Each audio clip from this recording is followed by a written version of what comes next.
ప్రధానమంత్రి నరేంద్ర మోడీ మీదన కారు కూతలు కూస్తున్నటువంటి వాళ్ళు ఎవరైతే ఉన్నారో అవి బాగా హైలైట్ అవుతా అసలైనటువంటి అంశాలు పక్కకెళ్తున్నటువంటి వేళ ఈ అబ్యూజింగ్కి సంబంధించి ఆ సంబంధిత అబ్యూజ్ చేసిన వాళ్ళ మీద కేసులు ఇవన్నీ చూసాం. వాళ్ళు ఇప్పుడు క్షమాపణలు చెప్తున్నాయి చూసాం. అయితే తెలంగాణలో ఒక విచిత్ర పరిణామం చోటు చేసుకుంది. Hyderabad cyber crime DCP Aravinda బాబుని అర్జెంటుగా ట్రాన్స్ఫర్ చేశారు. వెళ్ళి పోలీస్ హెడ్ క్వార్టర్లో రిపోర్ట్ చేయమన్నారు.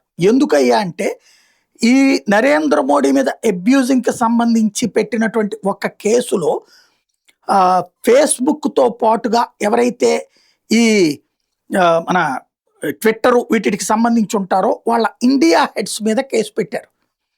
అది కంప్లైంట్ ఆధారంగా పెట్టుకొచ్చినటువంటి కేసు.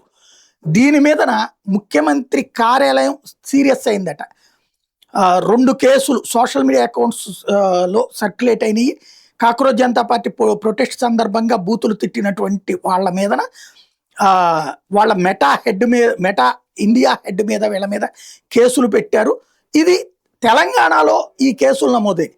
దీంతో కాంగ్రెస్ వాళ్ళు రేవంత్ సర్కార్ మీద ఒత్తిడి తెచ్చారు. కాంగ్రెస్ అధిష్టానం కూడా ఇన్వాల్వ్ అయింది.